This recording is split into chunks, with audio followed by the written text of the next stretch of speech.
Podium dong, podium. Di podium ini bagus looknya, kalau mau, bagus. Bagus. Nah, bagus. Nah, Gitu. kelihatan Looknya begitu bagus. bawah. Saya coba jawab Ihsanuddin Nursi dulu ya. Indonesia ada di mana? Not found.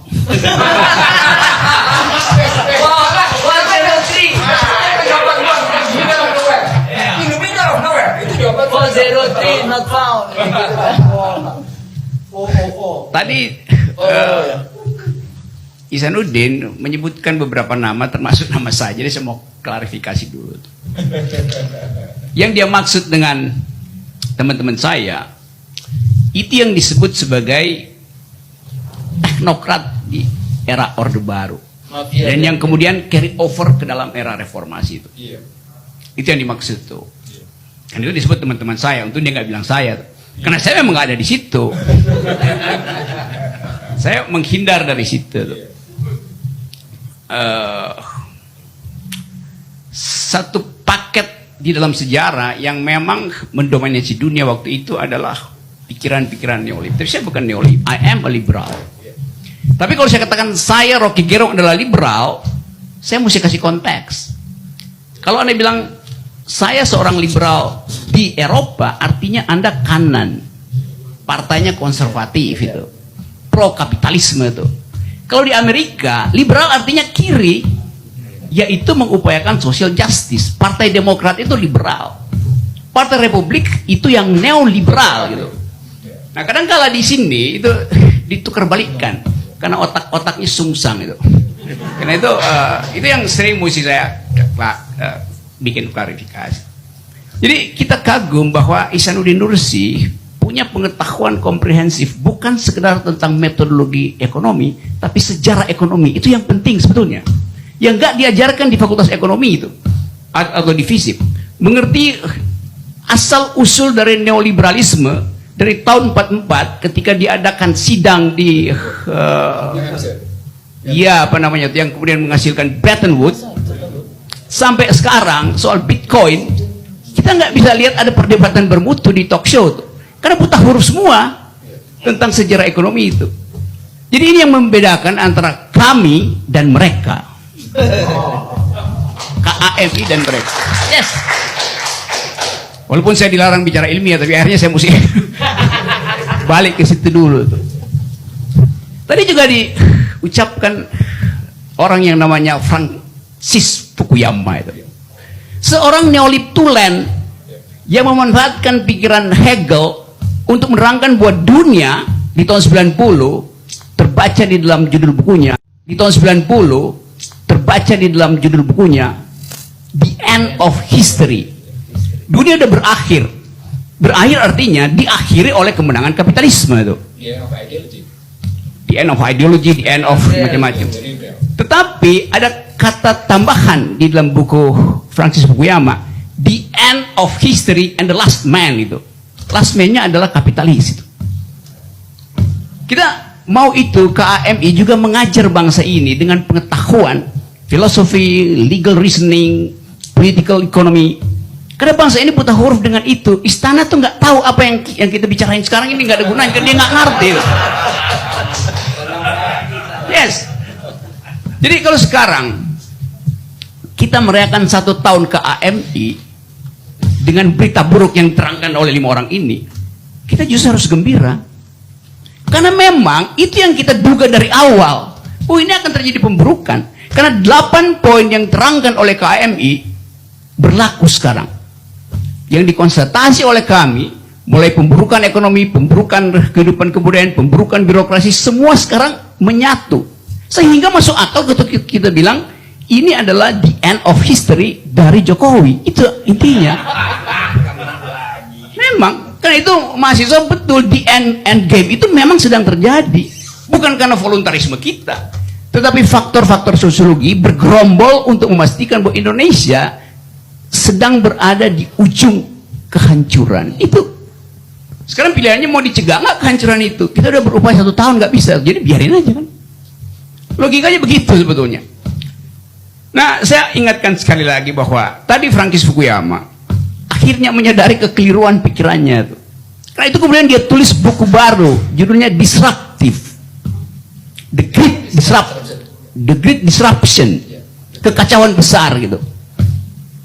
Dengan satu proposisi tambahan di situ, saya mesti ingat lagi, buku udah lama saya baca tuh.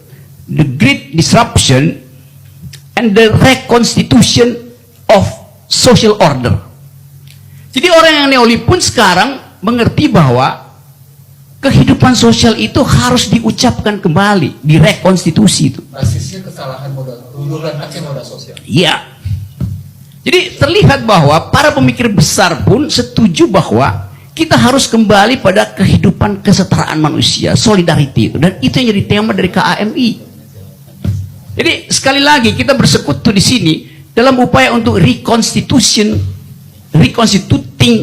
the idea of justice. Karena inti dari kemerdekaan Indonesia adalah social justice. Itu yang nggak terlihat. Bahkan inti dari kemerdekaan Indonesia adalah social justice. Itu yang nggak terlihat. Bahkan ditutupi di jembatan Pantai Indah Kapuk kemarin. Yes. Iya, ada sekelompok tokoh namanya Laskar Merah Putih.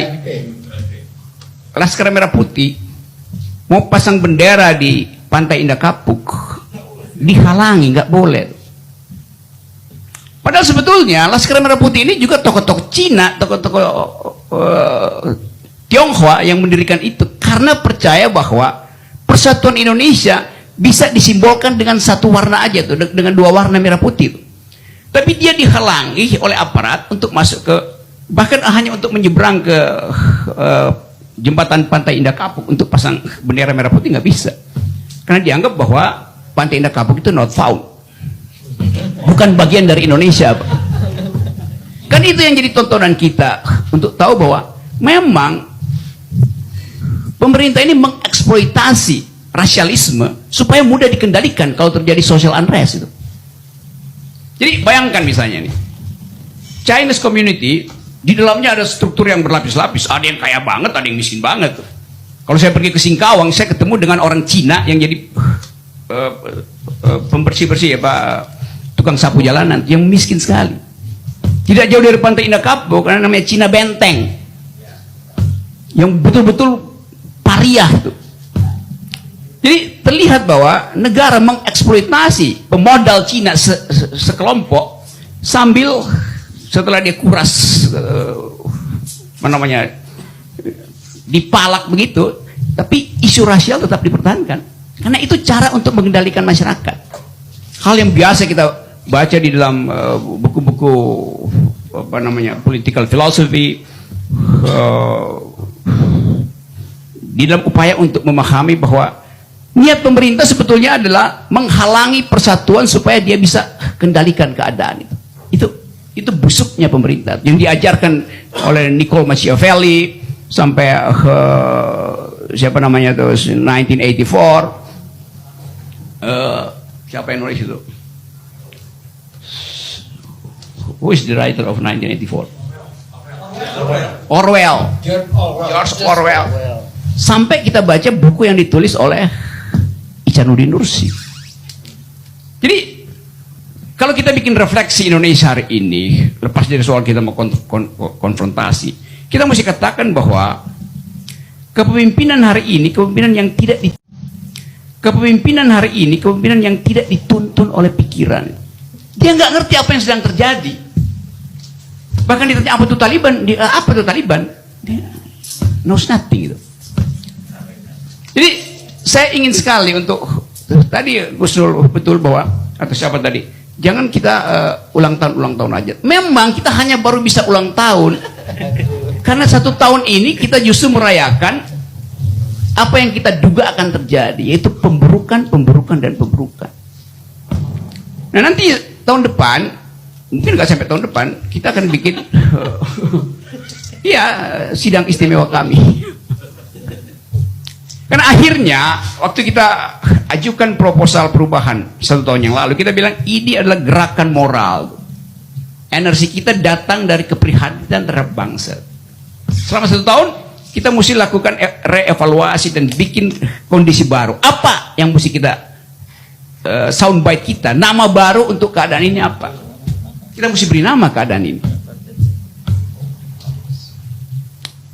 Menuju endgame kah? Pastinya begitu. Jadi saya lihat bahwa publik di bawah itu menunggu nama baru dari keadaan ini apa itu. Pemburukan, the beginning of the end. Dan nama itu hanya bisa diberikan oleh orang yang mampu melihat sejarah secara utuh gitu. KAMI bisa melihat sejarah secara utuh, karena itu KAMI bisa memberi nama apa yang sedang terjadi sekarang. Tidak cukup lagi kita katakan bahwa kami adalah gerakan moral, karena kita sudah upayakan itu. Artinya gerakan moral sebagai basis dari perkumpulan ini harus dinaikkan 1 derajat. Silahkan dijawab sekarang. Iya, supaya orang tahu bahwa moral dan perubahan mendasar itu satu nafas. Orang membutuhkan perubahan mendasar. Orang nggak peduli lagi dengan ya mau 3 periode gak segala suka-suka deh. Tapi kita menginginkan perubahan mendasar. Jadi kata perubahan mendasar harusnya mulai digaungkan oleh petinggi-petinggi kami, oleh kita semua tuh. Supaya orang tahu bahwa KAMI menaikkan 1 derajat tuntutan politiknya tuh, bukan sekedar moral tuh. Karena moral udah selesai, kita udah coba nggak bisa itu, bahkan lebih memburuk kan. Bayangkan misalnya orang yang kita pilih untuk mengingatkan moralitas kekuasaan, namanya ketua MPR, bahkan memuji-muji kekuasaan, kan sinting kan. Harusnya sidang kemarin DPR itu kasih semacam evaluasi tentang ketidakmampuan pemerintah untuk menghasilkan keakraban sosial, untuk menghalangi COVID, dan untuk memperlihatkan harapan masa depan. Nggak ada isi itu. Satu-satunya yang bermutu di situ adalah doa sang kiai. Isi itu. Satu-satunya yang bermutu di situ adalah doa sang kiai yang memberi peringatan bahwa Tuhan bersihkan pemerintah kami. Artinya pemerintah ini kotor. Tuhan perbaiki pemerintahan kami. Artinya rusak pemerintahan ini. Dia nggak bilang perbaiki bangsa, karena bangsa kita baik-baik aja. Yes, yang kotor memang pemerintah. Jadi Pak Kiai itu mengerti betul kedalaman penderitaan rakyat, sehingga dia minta agar supaya pemerintah itu diperbaiki oleh Tuhan. Itu yang disebut sebagai Vox Populi Vox Dei. Jadi kita harus betul-betul KAMI membaca denyut nadi publik hari ini. Karena tadi Pak Gatot bilang bahwa suatu kejadian kedaruratan bisa terjadi kapan saja. Dan orang akan cari siapa yang akan melindungi secara moral, secara etik bangsa ini. Kita mesti deklarasikan bahwa kita adalah sayap yang akan menerbangkan kembali Indonesia ke dalam cita-cita kemuliaan kemerdekaan. Sekaligus sayap yang akan melindungi mereka yang tercecer, dicecerkan oleh kekuasaan. Jadi teman-teman semua, kita sebetulnya hanya mampu membuat refleksi kecil. Kalau soal pengetahuan ekonomi politik, nggak ada yang bisa ngalahin cara berpikir KAMI itu. Yes. Dan orang hanya takut pada KAMI karena kita berpikir. Karena itu saya sekarang dilarang di semua talk show. Kecuali di Kita Jumpa lagi. Dan kita tegaskan, kita tidak sekedar berjumpa lagi, kita jumpalitan lagi. Karena kita memang mau jumpalitan dalam keadaan sekarang. Jadi kita, saya mau sebutkan aja bahwa Indonesia menuju pada endgame, dan itu adalah kehendak sejarah. Nggak ada voluntarisme orang yang bisa menahan itu. Udah lewat periodenya. Ya Pak Jokowi ya, dia masih nggak ngerti main-main dengan baju adat segala macam. Dan dia nggak ngerti apa itu filosofi Baduy. Saya punya banyak teman di Baduy karena saya berkali-kali masuk ke wilayah Baduy itu sebagai pencinta hutan. Filosofi Baduy itu yang panjang jangan dipotong, yang pendek jangan disambung. Itu filosofi Baduy itu. Yang panjang jangan dipotong, yang pendek jangan disambung. Filosofi presiden apa? Perpanjang kekuasaan, perpendek akal pikiran.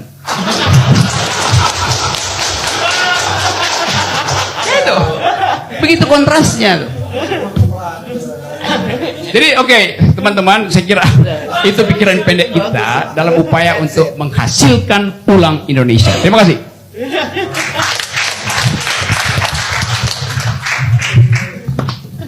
saya selalu berpikir mudah-mudahan